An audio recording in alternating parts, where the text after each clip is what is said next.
one and only Dan Neal, All-American offensive lineman at the University of Texas, 2-time Super Bowl winner with the Denver Broncos. And Dan can break down line play like nobody's business, which, Dan, I want to – first of all, Happy New Year, Dan. Hey, thanks, guys. Happy New Year to y'all.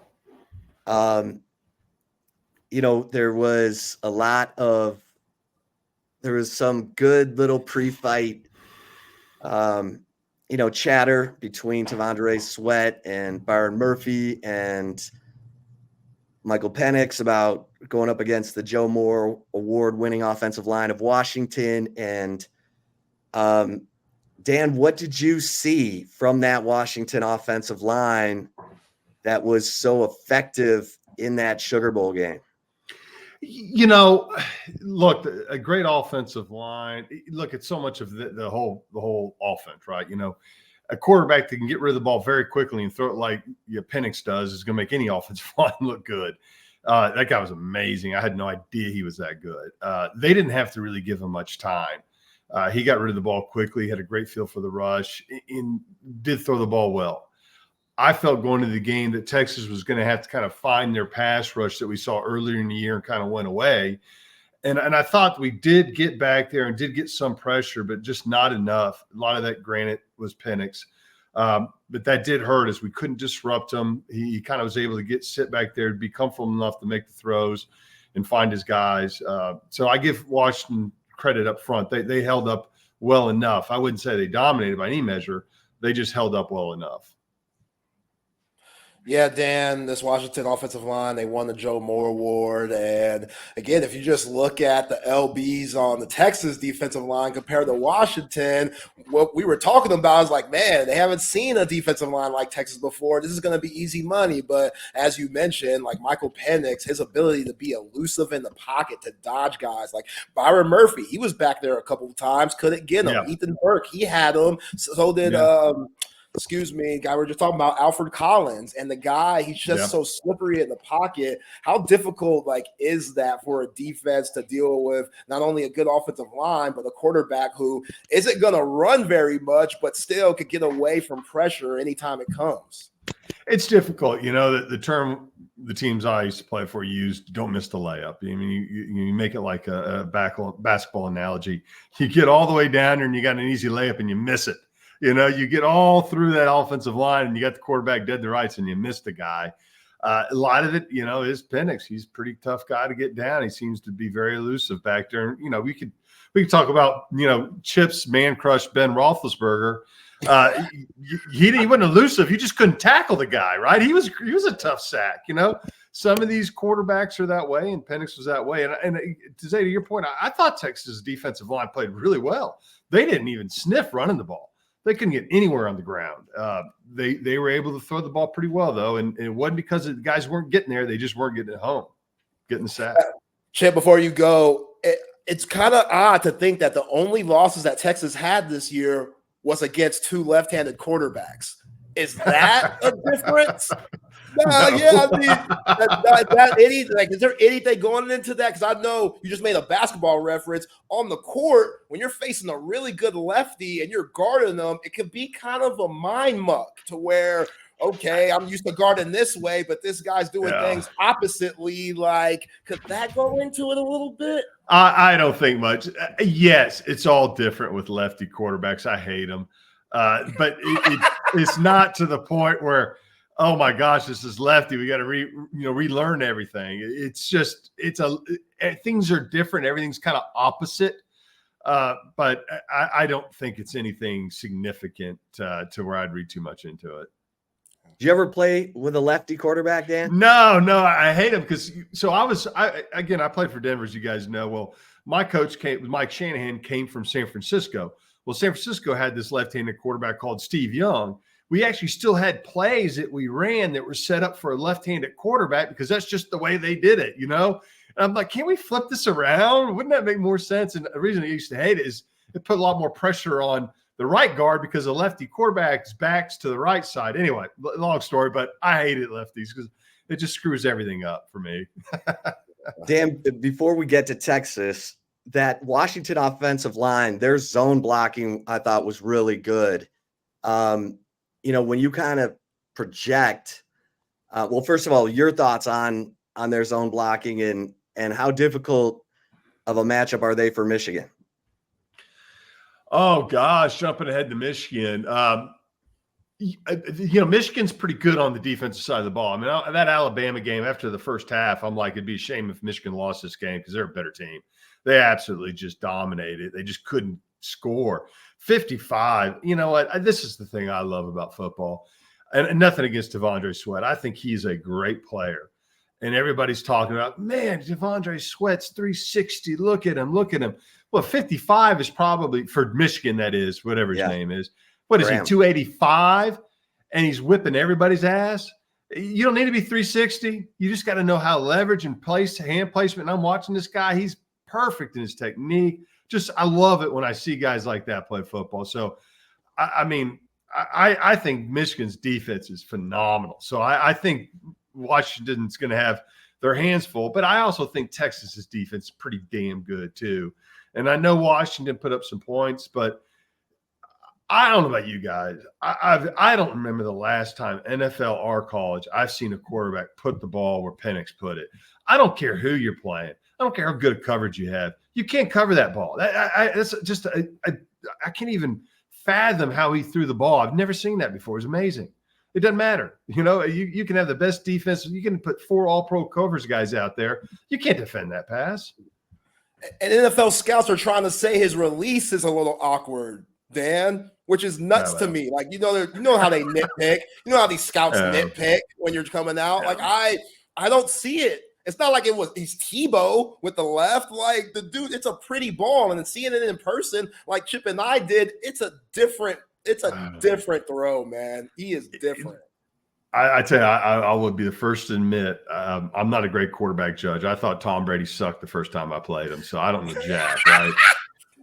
But I'm watching this guy, and I mean, you see, there's a couple times where like the receiver was catching the ball, and the DB's just now turning around looking for it, because the timing and the placement, they didn't even know. I mean, and they were always in position. I mean, I was watching Texas DBs; they were there. Yeah. But I don't know what DB I've ever seen that can actually defend that ball the way he was throwing it. So release, I don't know. Maybe he turns out to be a bad NFL quarterback. I don't know. What I saw in the Sugar Bowl was that guy was amazing, and he's the only reason they won the game. If it wasn't for him, Texas wins that football game. Yeah, and that Mason Graham 55 for Michigan. Yeah, that's him. He's a sophomore. Sophomore. Well, it's interesting because I saw Michigan line up, and I haven't seen Michigan play, and I saw them line up, and Alabama's got this big offensive line that everybody talks about, right? And I'm looking at Michigan's D line, and I'm like, I don't think there's one guy over 280 over there. Yeah, and then they get like the first 3 plays, like 2 sacks and 1 tackle for a loss, and I'm going, well, that shows you what size does for you.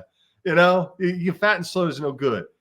Great technique, quick, knowing where to be, well coached. That wins every time. And Michigan's a testament to that. Yeah. All right. So what did you like from Texas in the Sugar Bowl? I liked our defense, guys. I know that they put up some points, but like I said, I don't care what defense. You're not stopping those throws. I thought they played well.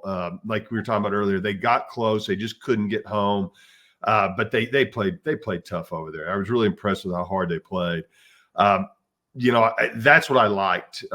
If you followed up with what I didn't like, I think you could definitely tell that the offense, which is what usually happens, was not in sync. Their passing game was struggling all day. They just couldn't seem to get it going, which, and you heard, Sarkisian talk about it at the halftime. It's like, hey, we got to get manageable, second down situations. This 1st and 10 stuff's killing us. And guys, I know I'm boring when it comes to football, but you may not know this, Chip, because you went to SMU, but if you average 3.4 yards a rush and in 3 tries, that's a first down, right? Okay. So if you're at 1st and 10, that means you probably threw the ball on 1st down and it was incomplete. Now you got to throw the ball on 2nd down, and you're not throwing it very well. So guess what? Now you're 3rd and 10. There's your 3rd throw, punt. You're out. And that's what we saw. Now, when they ran the ball, Washington couldn't stop them. So I'll go back. And I like Sarkisian, and I think he's the guy. I think he's a great play caller. I've been around football a while, and guys just think you have to throw the football. It's like they just can't get through their head that, no, you can run the football every play, and that's okay. And there's nothing wrong with it. And they just won't accept that. Even though you're running it really well, they just feel they have to work that throw in there once in a while. And then all of a sudden it's 2nd and 7 or second, and you get yourself out of sync. So I think that was a problem, is they just weren't really, the offense passing game wasn't there at all. And I wish they would have just stuck to running the football all day. But, they still had a chance to win in the last play. Dan, because they ran it 17 times on first down for 114 yards, 6.7 yards per carry. That's what I wrote about after the game. I said it felt like Sark was sticking to his script instead of just watching what was happening, which was no one slowing down the Texas running game. I think I've told you this story. You can bear with me, my story. So we're playing the Saints, and we go down to New Orleans, and they had a great pass rush defense. I mean, really, really good. Best in the league at the time. And we had a rookie running back, and we were going to run the ball. That was sort of our plan going into the game. And we kind of run the ball in the first drive, and we actually get down there, and we're like 1st and goal, and we run it the first time we get stuffed. Run it the second time we get stuffed. So we're like 3rd and 3 at this point, or 3rd and goal in the 3. And our coordinator, Gary Kuback, calls a timeout, pulls us over the sideline, and he said, man, if you don't score on this play, we're going to run the ball one last time. We're throwing the rest of the day. And we scored on that next play. And at the end of the day, we set an all-time rookie rushing record of like 260 yards on them during that day.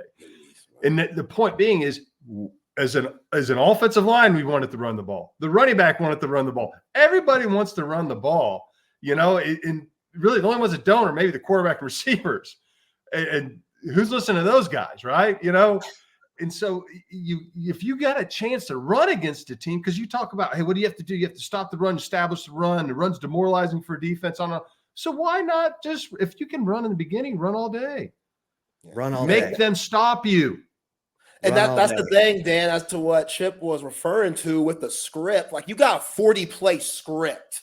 Yeah, and I've been talking that's too many, is it not? Well, you got to understand. I think the way it works, right, is probably every offense coordinator has 40 plays in their mind. So that they basically, a script is, all right, on schedule, here's the plays we're going to run. Now, our first 3rd and 5, I'm going to go over here and run one of these plays. So they'll get off that script as you go through those drives. It's not pervasive, it's not every play's on that script. And so I think Sarkisian in his mind said, okay, here's the 40 plays I like in these situations, and then other situations, here's what I do. So that's okay. But I do think sometimes is, what, we find some things that are working. Let's just stick with those. And especially when you as Chip, you mentioned, they're averaging 6 yards a carry, and Sark says at halftime, we're getting in bad second down situations. Well, if you're averaging 6 yards a carry and you hand it off on first down, you can't be in a bad situation. 2nd and 4 is pretty good. So you got to ask yourself, why are we in bad situations? What are we doing on first down that creates that? And again, coordinators, they just, and especially quarterbacks, they just have this idea they got to throw the football. You don't. You can run. It's okay. Yeah. It almost felt like he was trying to get Quinn into rhythm because they'd been off for a month, but Washington's pass rush was causing problems. It was like, okay, you know what? We'll come back to that. Let's just pound it. And the other aspect about, okay, so if you're running the ball and you're Washington, okay, well, what we're going to have to do to stop the run is we're going to have to add another guy down in the box. We're going to bring a safety down. Well, guess what? That opens up your passing attack all of a sudden. You got more space back there to the ball. So it all, plays off each other. So yeah, if you're running it, make them stop the run, because they're going to have to commit to that. And that opens the other things up for you. How was John Makovic with that, Dan? Because we know he loved to throw the football. So did Steve Spurrier, but Spurrier was like, if that play works, I'm going to run it 3 straight times until they show me they can stop it. Most coordinators I've been around like to throw the ball. I mean, we talk about that Nebraska game and the great call by John Malkovich, where we throw the ball over the middle to, Derek Lewis. You think about it, throwing the ball in that situation was dumb. It just worked, right? They just had this idea about throwing. I was pissed at that play call when I was in the huddle. After that, I love it now, but at the time I hated it. Most coordinators have something about throwing, it's like they always feel like they have to. And I guess I get it. A balanced attack is good, but an imbalance on the run side is okay. You can live with that. An imbalance on the pass side is tough. So you can run the ball more than pass and get away with it. And I felt like, that's what they should have done. I just don't think Sark is committed, or I think he just didn't see it maybe, or just doesn't believe in it, was trying to work in the stuff he wanted to work in at certain positions, certain times, and probably didn't need to. Could have probably just stuck with running the football. And to your point, I'm sorry, Chip, to your point, Malkovich loved to throw the football, but when we had to run, we ran. That's why we had Ricky Williams, he knew, he's old Tom Landry guy. He knew when you're running the ball, you run the ball. And that's the thing. And I said this to Zay and the guys on the pregame show. I said the masterpiece game this year was Kansas, where they ran it 50 times for 300 yards. And they never let Kansas offense get on the field. They had the ball for 40 minutes, and they blew them out 40-14. And I said, if Texas runs the ball like that, it's over and out, because Penix he won't have enough time. And that's the other thing. You want to play complementary football, and the defense was on the field in the third quarter for 12 minutes and 39 seconds of the 15 minutes. You could argue that's when the game was lost. And that was just so frustrating, because they never really struggled to run the ball. No. They averaged, of course, you had go ahead. And then they had 2 turnovers. 3 guys average almost 7 yards a carry, including Quinn Ewers. I know. They just, and again, it was 2 turnovers running the football, though, that they kind of, and I get that. Okay. But that does still no reason to get away from the run. I mean, if you're still doing it, that obviously hurt a little bit. But I think going into the game, if you were to ask Sarkisian, he would have told you, and I probably would have, you're going to have to be able to throw the ball in this game, because you could be in a track meet with these guys, because they can really throw the ball. And I think he felt that a little bit, that it wasn't the type of game that he could just run it and get away with it. I think he probably, against Kansas, he probably felt, I can just run and get away with it with these guys, but not Washington. But again, I would disagree. I think no matter who lines up in front of you, you run the ball, and if they're not stopping it, you do not stop running that football until they stop it. They must force you out of the run. Dan, let me ask you about Michigan will run it. They will run it down your throat. Hell yeah, they will. Yeah, and I think Harbaugh is a damn good coach, but you're right. They will not shy away from running the football all day. I'm sorry, Zay, go ahead. No, you're good. It was Chip that interrupted me. Dan, I want to ask you about a specific play. The Ryan Watts going low on the offensive lineman. You remember that play? Yeah. Apparently now you can't hit guys in the midsection. Yeah. Thank you. Hit him in the stomach. This is a stupid analogy, but I'm watching a high school basketball game last night, and obviously the refs just had no clue what they were doing. And at a point, you feel bad for them, because they're idiots out there. That's what we had in the Sugar Bowl on Monday night. Those refs were idiots. I mean, some of the stuff they were calling, I'm like, I've never heard of that. What the hell is that? I mean, I didn't even know it was a penalty to go low on an offensive lineman into the knees. Certainly not the midsection. I mean, I got no answer for you. It was pretty lopsided. And you look at the play calling, or the penalties in that football game, which always bothers me when one team's called for a lot more than the other, and it's nitpicky, ticky-tack stuff. There was one holding call. I rarely see one that I like, but there was one that I was just like, I mean, that's just wrong for that poor kid. I mean, you Jordan Whittington and Christian Jones calls were Christian Jones. That's who it was. That's right. And the Jordan, you're right. Both of those were just ridiculous. Yeah. I mean, the guy, he was engaged, and then as soon as he started to turn, Christian let him go, and they called it anyway. Exactly what you're coached to do. That's exactly what you're coached to do. And the fact they called it tells me they just don't know what they're doing. Because, look, I can argue what a hold and a hold isn't, but almost every ref knows when you let go and you throw your arms up, right?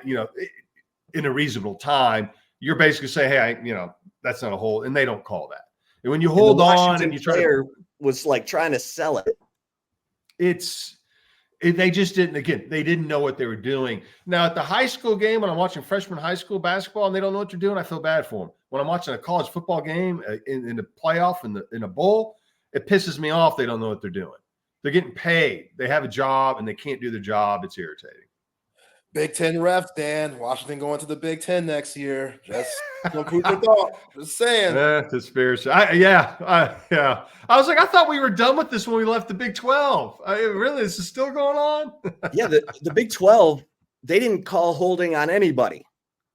And the fact that these clowns were calling holding early and then they didn't call any holding. Vernon Broughton is getting like clotheslined on a third down that on a drive that ended up in a touchdown for Washington, and there's nothing. Well, that's the thing. The Christian Jones call, okay, we all agree it was a bad call. That happens on every single play. So if you're going to call against us, there was a play somewhere in that game where Washington did the exact same thing. You should have called it on them too. But,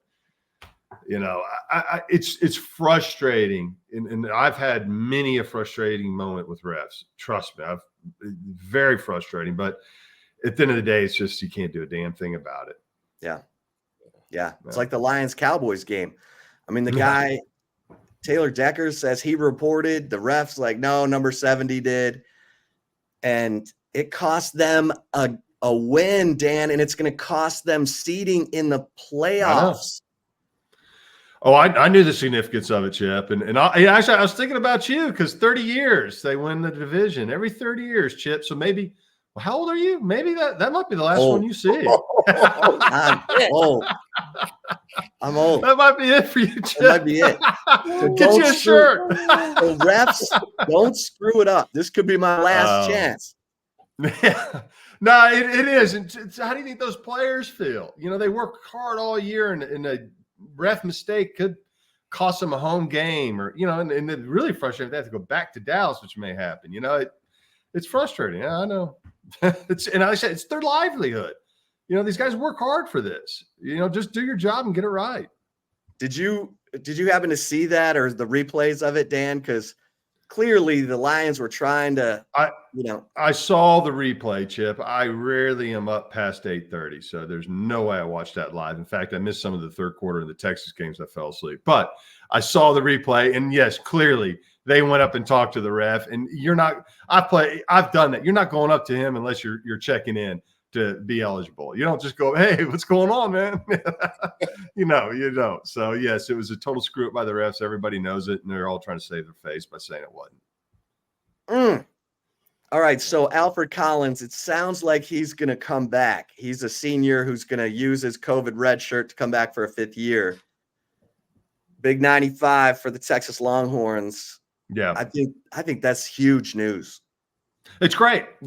He's a guy that is not really gotten a chance to play or be the guy, and it looks like he will next year because obviously the Murphy and Sweat are moving on a good team and good competition. So really, for him, it'll only help him because I don't know if he gets drafted right now just because he hadn't got enough film. I think another year would do him really well, and it's good for Texas to have guys with some experience coming inside when you lose both guys like they're losing. Yeah. How about Quinn Ewers, Dan? I mean, he had a pretty solid game in the Sugar Bowl. He was being chased around, it seemed like, the whole time with just how good the Washington pressure was. But obviously, for his first year to year 2, a huge jump, 58% completion rate in year 1 to 70% in year 2. It seems like he is coming back. What are you expecting from him moving forward? I think it's great he's coming back. I'm happy as a Texas Longhorn fan because I think he's a great player, and I think it's only going to help him. He definitely took some steps, and if you look at it like, hey, improvement between that year and this year and this year and next year, if we can have some improvement, man, we got a really good player because he played well, and I think there's definitely room for improvement. And you saw it. I mean, there were some games during this season where throwing the ball, they were phenomenal, and there's other games, we saw it Monday night, they weren't great. Whether it's receivers, Ewers, system, what is it? I don't know. But I think they can get a lot better throwing the football. And then when they do, I think it's going to be, good for Ewers and everybody on that team. Yeah. Yeah. I mean, if there's one part of the team that you feel like needs the most work in the off season, would you say it's the defensive backs, or what? Chip, look, I maybe I'm too nice to DBs because I think that's one of the hardest things to do in football. I didn't see one guy like out of position. Yeah. And, I'm looking at these throws going, I don't know who can defend that. And I felt going through the Big 12, which is traditionally a pretty good throwing league, they played pretty well all year. And everyone said it was the weak spot on the team. I said, well, if that's our weak spot, we got a damn good team. And I think we do. And it may have been, but I don't think it's an area of big concern. I think probably the area where I think they need to really work is, again, the passing game, because when it was on, it was on. When it was off, it was off. And, they'll probably lose their tight end, which was a big part of that passing game. So, that's part of it, though. You're going to lose some guys. You got new guys in there. And I think Ewers did it last year, and that's the thing, is you got to start now throwing the ball, getting your time and getting the feel and doing what you got to do to be able to throw that football. And if they start throwing the ball consistently in week in, week out, and running the ball like they've done, I think that's a really tough offense. Yeah. Yeah, and finishing drives with touchdowns in the red zone, Dan, I mean, it was a problem all year. And I get it, it was a time crunch late, but they had 8 plays from the 13 there at the end. They come away with just the field goal. That's tough. Yeah, in the end of that game, I mean, they had chances. They just didn't get it done. And you're right. They do need to get better in the red zone. And I will say this, that is maybe the toughest thing to do in football on offense, is get better in the red zone. It's a tough area to work in. And they got to find out some plays and some playmakers in that area that are their go-to guys. I mean, you look at Tom Brady and you knew it was going to Gronkowski, right? It's just, it's not as science. It's just, you got to have guys that you can count on in that area.